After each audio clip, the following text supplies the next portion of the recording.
Halo, Assalamualaikum. Selamat sore. Semangat tetap pagi. Kita jumpa lagi ayah bunda, pemerhati anak usia dini, khususnya untuk guru ataupun pendidik PAUD. Kali ini saya akan berbagi tentang pengelolaan pembelajaran dan penilaian. Ya, ini khusus untuk ayah bunda, guru atau pendidik PAUD. Nah, dalam pengelolaan pembelajaran dan penilaian, sering kalau saya datang ke satuan PAUD, antara pendidik atau guru yang satu dengan lainnya berbeda. Antara satuan PAUD yang satu dengan yang lainnya berbeda. Namun kali ini saya akan memberikan beberapa hal, apa-apa yang harus dilakukan dan apa-apa yang harus ditinggalkan dalam pengelolaan pembelajaran dan penilaian.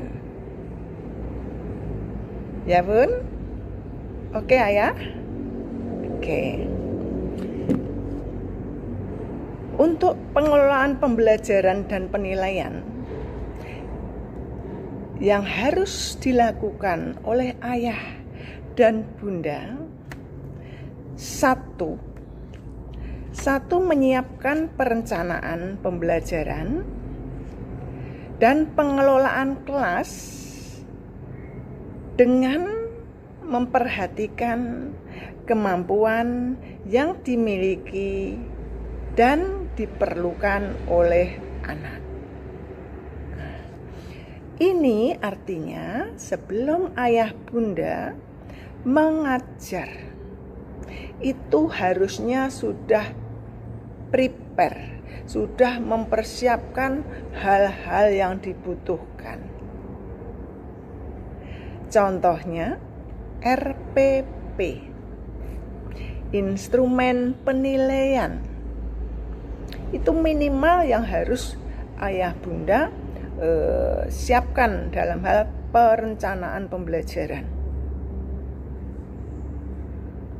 Yang kedua, ayah bunda harus menyiapkan lingkungan main, lingkungan belajar. Nah, lingkungan belajar dalam kelas dengan menyeting dalam bentuk silahkan bisa sentra, bisa area atau sudut atau yang lain,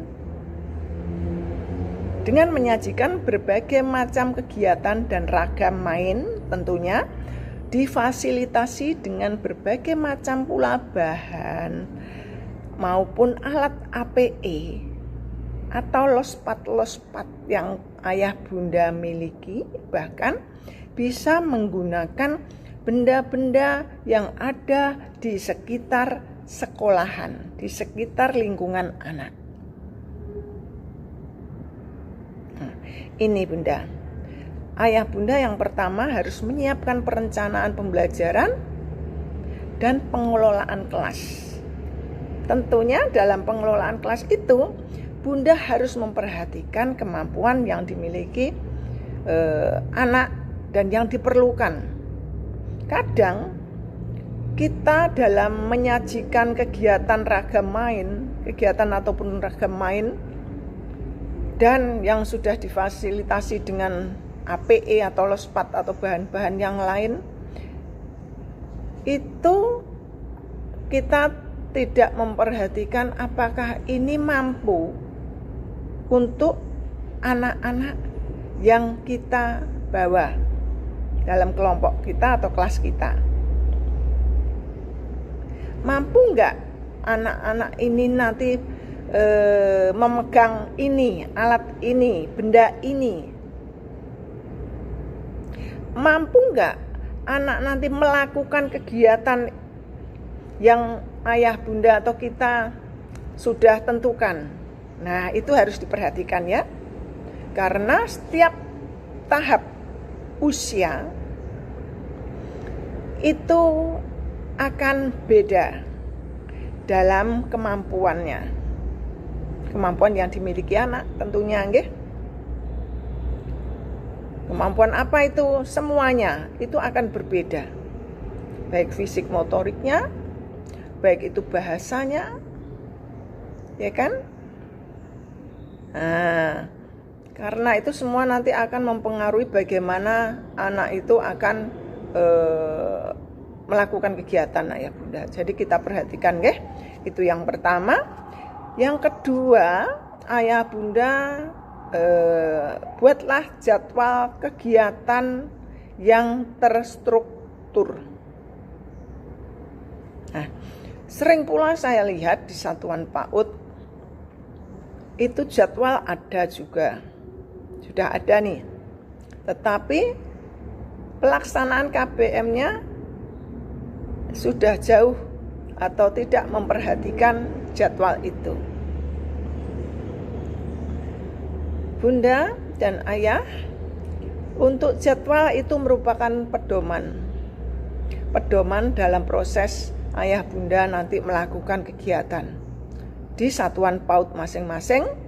Tolong itu wajib dibuat dan tolong itu wajib diikuti, karena dalam jadwal itu menunjukkan proses-proses yang akan dilalui secara terstruktur dari awal sampai akhir. Itu apa ayah bunda sudah menentukan di jadwal. Ya, tolong dipatuhi dan tidak hanya sekedar punya atau ditempelkan. Gitu. Yang ketiga, menentukan tema pembelajaran. Nah, tema biasanya sudah ditentukan bersama saat sebelum ajaran baru dimulai. Ini biasanya ditentukan bersama-sama kepala TK atau pengelola KBTPA SPS beserta guru dan pendidiknya. Ya, sudah tertuang, nanti ada mulai dari Promes, ya, RPPM, RPPH, itu biasanya sudah ada tema dan subtemanya. Karena dalam penentuan tema dan subtema itu juga sudah harus dibuat, secara terstruktur atau bertingkat. Misalnya awal KBM atau awal pembelajaran baru, tema yang diangkat usahakan tema yang terdekat dengan anak. Yang terdekat dulu dengan anak, dengan kehidupan anak. Nah, tema yang kedua nanti akan agak melebar atau meluas sedikit. Ya. Terus berikutnya juga akan meluas lagi sedikit, akhirnya meluas ke lingkungan sekitar anak. Itu. Sehingga dalam penentuan tema, ayah bunda tolong betul-betul bisa memahami karakteristik atau budaya lokal yang ada di sekitar anak. Kemungkinan dalam pengambilan tema ini antara satuan PAUD yang satu dengan lainnya juga bisa beda. Nah, monggo, itu bisa. Karena kondisi wilayah mungkin yang beda. Ya Bunda. Nah, itu harus dipahami. Tidak semuanya harus sama. Satu kabupaten temanya ini harus sama, ini regedek gitu. Bisa dibuat sesuai dengan kondisi wilayah, kondisi budaya, dan karakteristik budaya dan lingkungan yang ada di sekitar anak. Kalau kita mengajarkan sesuatu pada anak itu harus konkret dan bisa dilihat oleh anak, dan anak-anak betul-betul tidak dibuat hanya membayang-bayangkan. Ya, jadi apa yang ada di diri anak dan sekitar anak, di lingkungan anak, itulah yang kita angkat dalam tema Satuan PAUD itu. Yang keempat, memahami perkembangan sikap dan minat setiap anak.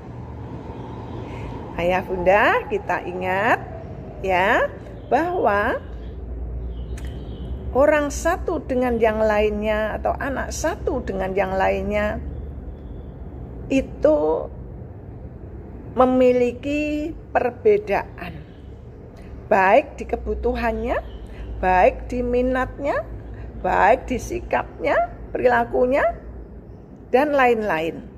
Bahkan kesukaannya pun beda ya Ayah Bunda. Contohnya aja kita Bunda. Saya senang sekali dengan makanan umpama ya sayur asem, lauknya tempe goreng. Mungkin Ayah Bunda, aku sukanya soto Bunda, sama bergedel. Ya, itulah perbedaan. Itu harus kita akui. Dengan adanya kita tahu dan memahami perkembangan sikap dan minat setiap anak, ini kita akan lebih mudah untuk menyampaikan atau memberikan kegiatan ya, sehingga tujuan kita akan tercapai. Kalau kegiatan itu dilakukan sesuai minat anak, pasti anak akan melakukan dengan senang hati. Untuk itu, Ayah Bunda dalam menyiapkan pembelajaran memang harus beragam kegiatannya, nggih. Alatnya juga begitu. Nah, Bunda juga harus tahu ya, untuk perbedaan perkembangan sikap anak itu juga beda. Ada anak yang begitu dikasih tahu langsung mengerti, langsung menindaklanjuti. Ada anak yang kita ajak omong-omong juga masih sulit untuk menerima. Nah, ini butuh cara-cara tersendiri, sehingga cara-cara yang Ayah Bunda pakai itu harus menyesuaikan kondisi anak. Menarik kok Bunda. Jadi Bunda dan Ayah nanti tahu, oh si A itu seperti ini anaknya, si B seperti ini. Nah, dia sukanya ini, dia sukanya itu. Tambah menarik, tambah berwarna ya Bunda. Berwarna kehidupan kita. Gitu. Pokoknya semangat Ayah Bunda, jangan digebyah uyah pokoknya hari ini harus ini. Tidak bisa. Ya. Yang kelima, Ayah Bunda juga harus membuat catatan perkembangan ataupun kesehatan setiap anak. Ya Bunda, untuk catatan perkembangan, Ayah Bunda bisa memulai saat anak datang, saat anak bermain, saat anak melakukan kegiatan, saat anak pulang, saat anak bersosialisasi, itu bagaimana? Nah Bunda, kalau kita mengamati setiap anak setiap hari, Itu kan sulit ya Bunda, anak saya banyak. Oh, dijadwal ya ayah bunda, mungkin 1 hari 2 atau 3 anak. Itu kan bisa, ya kan? Nah, kalau untuk catatan kesehatan lah ini bisa ya bunda, bersama-sama. Mungkin ayah bunda mengadakan penimbangan, pengukuran tinggi badan, lingkar kepala secara berkala setiap bulan bisa ayah bunda lakukan. Bisa memberikan PMT juga bisa dilakukan bareng-bareng, olahraga juga bisa kita lakukan bareng-bareng. Nah, dengan begitu ayah bunda memiliki data ya, memiliki catatan. Oh, kesehatan anak si A ini seperti ini, perkembangan si A ini sudah sampai ini. Oh, ini masih kurang, harus dimotivasi, harus dikembangkan dan lain-lain. Itu nggih. Yang keenam, ayah bunda tolong pilih metode pembelajaran yang menarik. Yang menarik juga yang membuat anak aktif serta yang bisa memberikan kegiatan yang beragam. Nah, tentunya untuk metode ini yang tepat memang panjenengan harus memiliki prinsip pembelajaran berpusat pada anak. Jadi, pendidik ataupun guru PAUD itu memfasilitasi kegiatan dengan ragam main yang difasilitasi dengan berbagai macam alat APE maupun lospad atau bahan-bahan yang ada di sekitar ya bunda. Nah, itu pendekatannya silahkan pilih. Bunda bisa ya pakai sentra, area, sudut, monggo. Atau yang lain, banyak sekali pendekatan yang ayah bunda bisa pilih. Yang ketujuh, ayah bunda tolong berikan kesempatan anak untuk berekspresi ya ayah bunda. Yakinlah bunda, anak-anak itu memiliki bakat tersendiri, ya, memiliki cara tersendiri untuk mengungkapkan isi hatinya. Nah, ayah bunda ini harus memfasilitasi, memberikan kesempatan. Kalau umpama saat ayah bunda menyampaikan pendahuluan dalam pembelajaran, kok anak itu menanggapi dengan bercerita, silahkan kasih waktu. Contoh, anak-anak, kemarin kita sudah melakukan kegiatan liburan. Kiranya kemarin anak-anak senang gak liburan? Senang bunda, aku kemarin diajak ayahku liburan ke sana. Aku lihat ikan besar bunda. Dan ikannya itu pintar sekali bunda. Dia bisa melompat, dia bisa melempar bola. Lah biarkan anak bercerita. Ada yang bercerita lagi, bunda kemarin aku liburan di rumah nenekku. Nenekku punya banyak tanaman, buah-buahan banyak sekali. Ada mangga, ada jeruk, dan bla bla bla bla. Itu kasih kesempatan anak untuk menyampaikan. Ya ayah bunda. Nah, yang jelas peran pendidik ataupun guru saat ini adalah memfasilitasi anak dengan memberikan stimulasi yang tepat dan benar. Itu. Nomor 8, ayah bunda tolong dalam melibatkan pembelajaran, dalam pembelajaran libatkan orang tua. Ya. Nah, ini akan merasa Satuan PAUD panjenengan ada keterbukaan dan anak pun akan merasa senang gitu. Contohnya apa? Seandainya ayah bunda kok ngangkat tema atau topik tentang profesi umpama ya, subtopiknya mungkin nanti polisi umpama. Nah, orang tua yang kebetulan berprofesi sebagai polisi, dimohon bantuannya Bunda untuk mengajari anak kita datang ke sekolahan, ya, ke satuan PAUD untuk mengajari bagaimana menjadi seorang polisi. Itu kan lebih menarik, lebih tepat, dan ilmunya juga lebih betul-betul memang lebih tepat juga ya, karena yang menyampaikan memang profesinya itu atau yang lain. Nah, libatkan Bunda, itu yang terlibat di KPM. Umpama yang di satuan PAUD, Ayah Bunda kegiatan kan tidak hanya KPM ya, ada kegiatan yang lain. Kegiatan yang lain yang di luar KPM, contohnya kan ada rekreasi, ada pentas seni, mungkin ada outbound dan macam-macam, Maulid Nabi atau apa. Itu tolong juga dilibatkan orang tua murid. Ya. Biar Ayah Bunda konsen untuk mendidik atau mengasih pembelajaran pada anak saja. Yang orang tua ini membantu, mendukung, memfasilitasi kegiatan itu supaya lebih lancar, lebih kompak, dan itu bisa dirasakan anak. Anak akan merasa, oh ternyata ayah bundaku juga senang belajar di sekolahanku. Nah, walaupun orang tuanya hanya membantu. Gitu.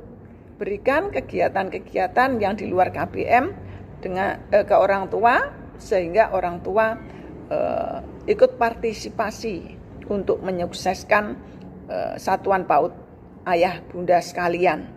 Dan di situ akan terjalin hubungan yang baik, ada keterbukaan, anak juga akan merasa nyaman. Itu. Dan satuan PAUD yang baik adalah memang harus ada keterlibatan orang tua atau masyarakat. Ya. Tuh, yang ke-9 Ayah Bunda. Optimalkan potensi budaya dan bahasa ibu dalam pembelajaran. Nah, ini. Makanya tadi di tema saya sampaikan bahwa potensi budaya, potensi wilayah yang ada itu tolong dikemas dalam pembelajaran. Ya, makanya tema itu boleh beda dengan satuan PAUD di kecamatan lain atau desa lain atau kabupaten lain, ya. Tidak harus sama. Untuk budaya, tolong biar anak mencintai yang terdekat dulu, ya, budaya yang dimiliki oleh desanya. Tolong dioptimalkan, bisa diaplikasikan, bisa diangkat dalam tema-tema yang ayah bunda tentukan. Nah, biar dia itu cinta akan daerahnya dulu. Ya, nanti kalau sudah dia cinta akan desanya, nanti dia akan cinta akan kecamatannya, kabupatennya, bahkan Indonesia. Nah, kadang terlupakan ya Bunda untuk budaya ini. Jangan malu dengan budaya kita. Budaya kita itu sangat-sangatlah bernilai ya. Dan itu harus kita lestarikan. Untuk melestarikannya, untuk menjaganya, yaitu kita kenalkan lewat pembelajaran PAUD. Ya. Dan bahasa ibu Ayah Bunda. Bahasa ibu itu adalah bahasa yang dipakai sehari-hari di lingkungan anak. Ya, bagaimana itu bahasa yang dipakai di lingkungan rumahnya? Apakah pakai bahasa Indonesia atau bahasa Inggris? Ya, kita memiliki bahasa daerah kita masing-masing. Itu yang namanya bahasa ibu tingkat daerah kita, ya. Nah, kalau bahasa ibu tingkat nasional yaitu bahasa Indonesia. Kalau bahasa ibu kita masing-masing adalah bahasa yang kita pakai setiap hari di lingkungan anak, itu harus kita kenalkan. Nah, bahkan sekarang sering kita jumpai di pelosok desa-desa pun banyak anak yang bicaranya, menyampaikan bahasanya, komunikasi dengan temannya saat di rumah itu pakai bahasa Indonesia. Kadang mbah-mbah nggak tahu ya bahasa daerahnya dulu. Ya, itu tolong dikemas juga dalam kurikulum satuan PAUD. Ya, mungkin setiap pengantar anak atau penjemputan kita menggunakan komunikasi bahasa sekitar daerah. Ya, kalau Jawa, kalau Sunda kan begitu ya, atau yang lain. Itu kan bahasa kita, Bunda. Kita uri-uri. Itu merupakan kekayaan yang dimiliki oleh bangsa Indonesia dan wajib kita banggakan juga. Ya. Nah, selain bahasa Indonesia, kita harus bangga juga dengan bahasa daerah yang kita miliki. Ya, Ayah Bunda, tolong itu diberikan pada anak-anak kita. Yang ke-10, Ayah Bunda harus menyampaikan laporan perkembangan anak secara objektif dan berkala. Ini saya rasa sudah dilakukan ya Ayah Bunda, walaupun itu di setiap semester.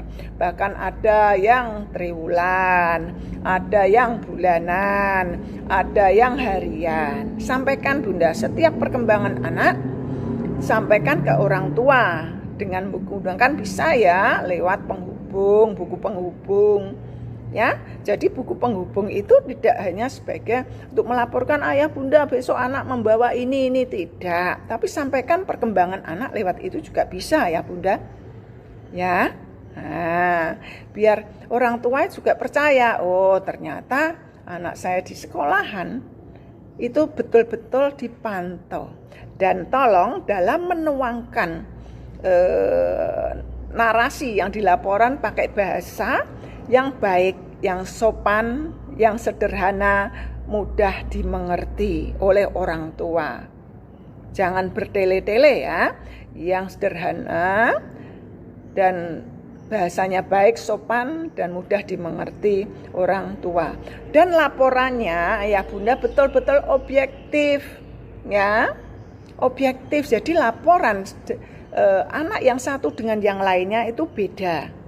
Harus beda bunda, bukannya harus beda berdasarkan kenyataannya. Kalau memang beda ya kita laporkan seadanya.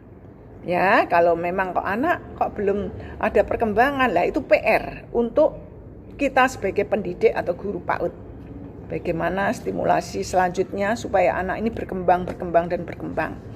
Itu ayah bunda, itulah yang harus dilakukan ayah bunda dalam pengelolaan pembelajaran dan penilaian. Nah, sekarang apa yang harus ditinggalkan ayah bunda sebagai guru atau pendidik PAUD dalam pengelolaan pembelajaran dan penilaian? Ya, yang pertama, tidak memperhatikan kemampuan yang dimiliki dan diperlukan. Ini harus ditinggalkan. Bunda harus memperhatikan.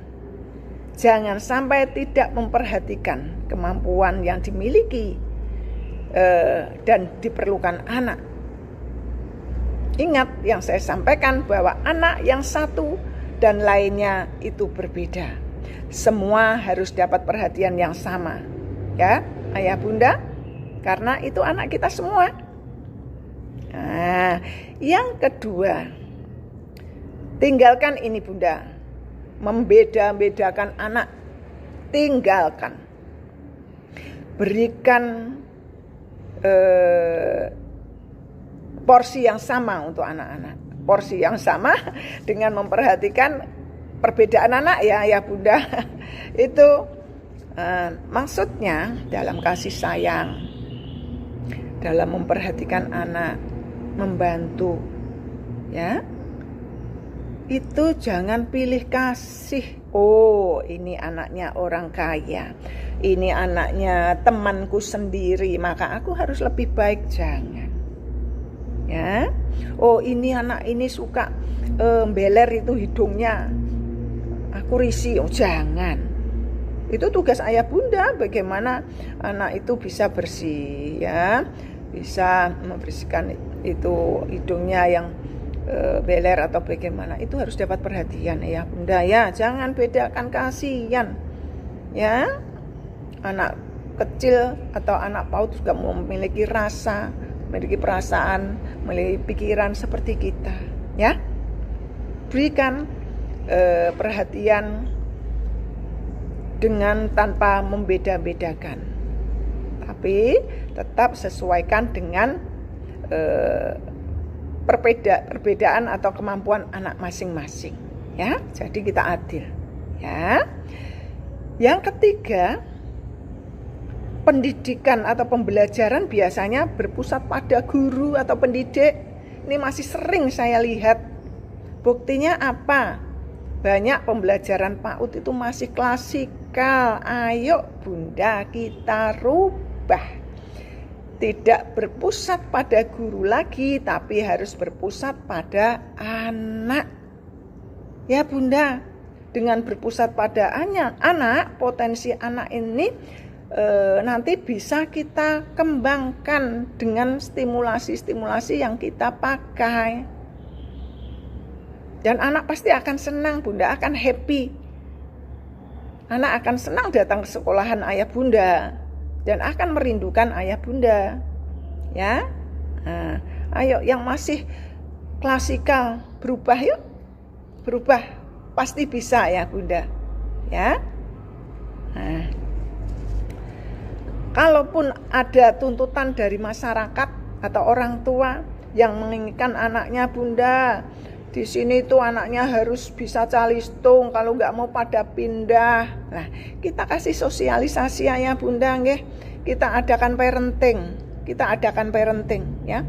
Parenting kalau bisa menghadirkan narasumber yang menguasai, ya, seperti psikolog atau dinas pendidikan atau organisasi mitra atau praktisi yang sudah berhasil ya Bunda.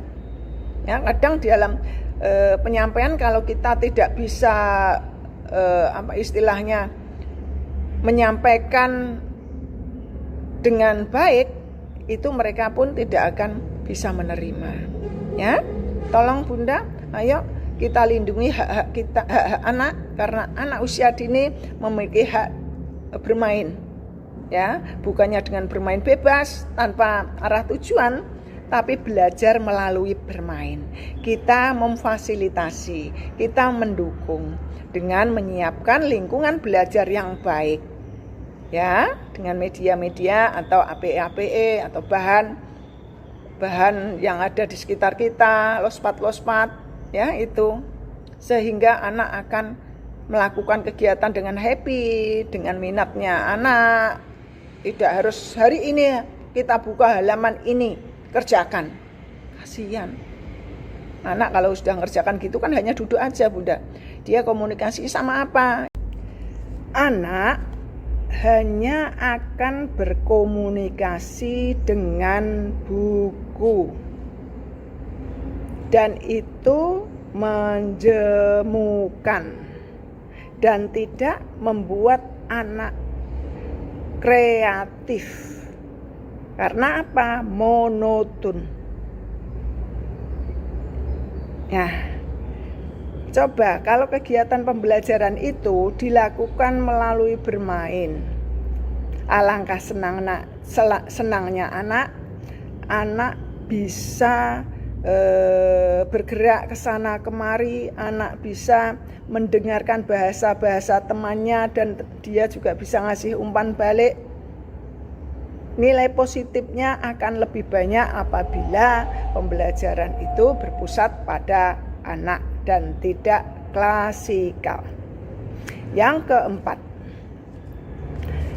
para guru PAUD maupun pendidik PAUD tolong hilangkan bahwa pembelajaran itu hanya dapat dilakukan di kelas. No. Pembelajaran di PAUD bisa menggunakan tempat dimanapun, baik beratap maupun tidak, baik di kelas maupun di lingkungan. Jadi untuk satuan PAUD yang kiranya memiliki keterbatasan ruang kelas, jangan pesimis, Ya, jangan pesimis. Bisa dilakukan di luar kelas, bahkan anak akan merasa senang kalau dilakukan di luar kelas. Di bawah pohon pun jadi, di teras pun jadi. Anak-anak juga bisa diajak, umpama dekat sungai, diajak ke sungai pun jadi. Pembelajaran bisa di sana. Yang kebetulan subtemanya sama. Jadi anak bisa belajar secara kontekstual.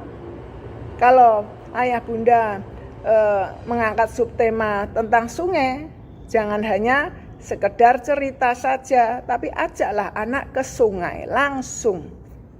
Kalau ayah bunda menerangkan masalah tumbuh-tumbuhan, tunjukkanlah tumbuh-tumbuhan yang sebenarnya. Ya, jadi tidak abstrak tapi konkret.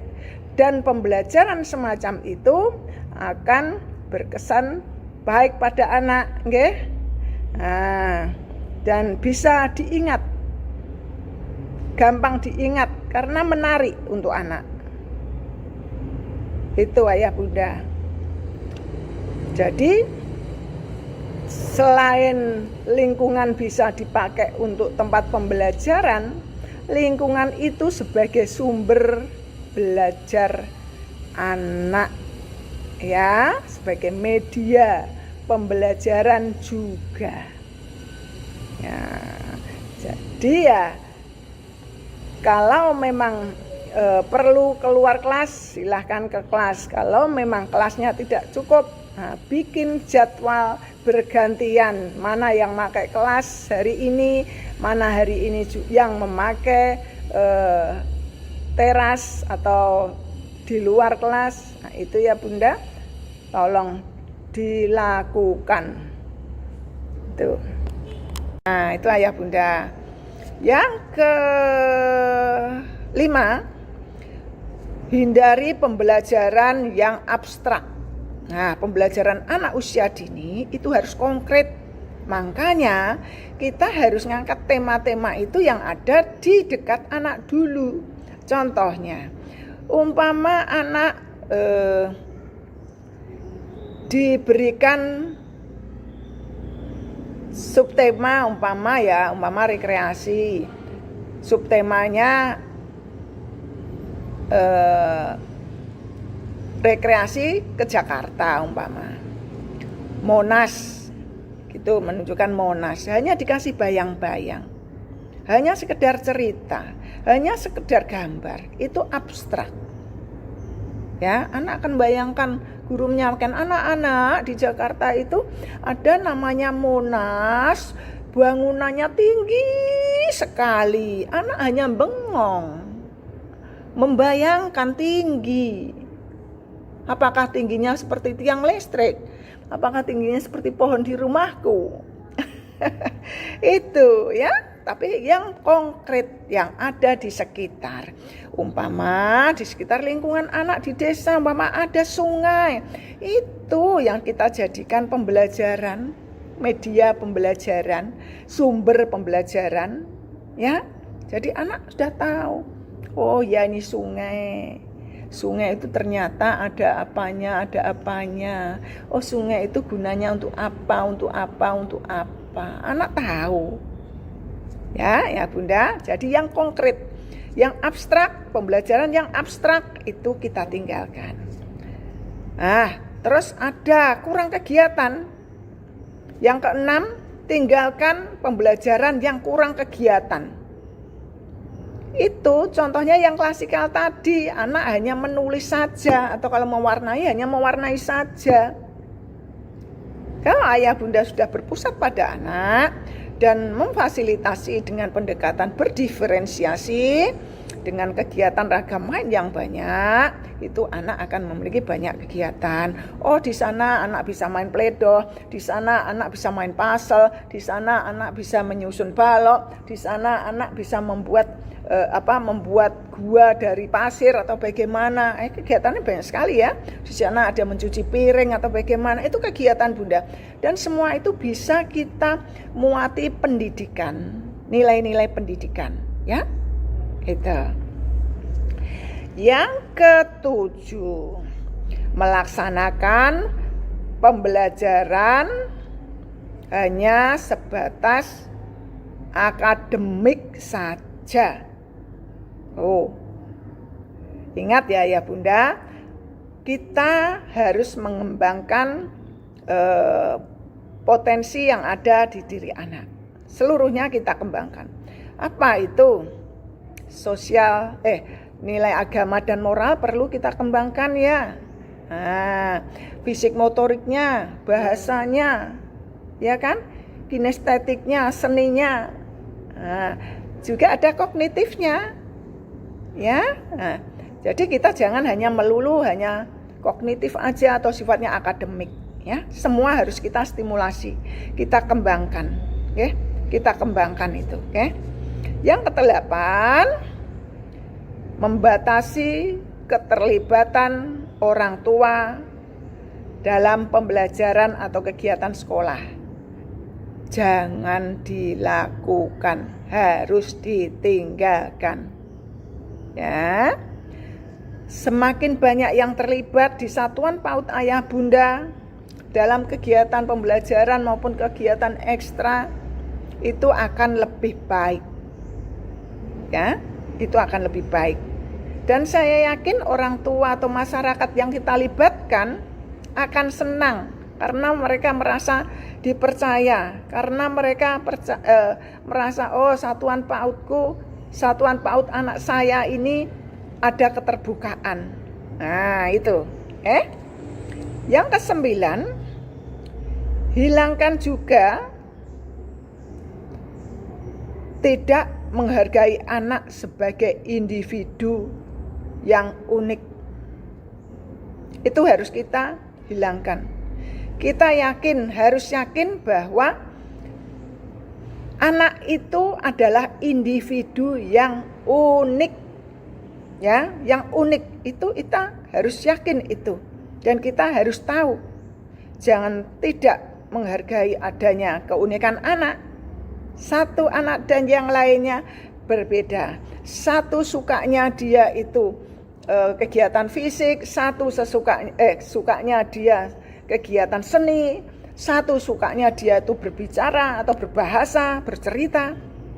Ya, satu dia suka makan sop, satu suka sayur bening. Itulah keunikan anak-anak yang harus kita hargai, ya. Jangan digebyah uyah, ya. Tuh. Dan yang ke-10 ini, pembelajaran klasikal tinggalkan. Ya, pembelajaran klasikal tinggalkan. Yuk, ayo kita berpusat pada anak. Ya, dengan pembelajaran klasikal banyak hak-hak anak yang kita rampas.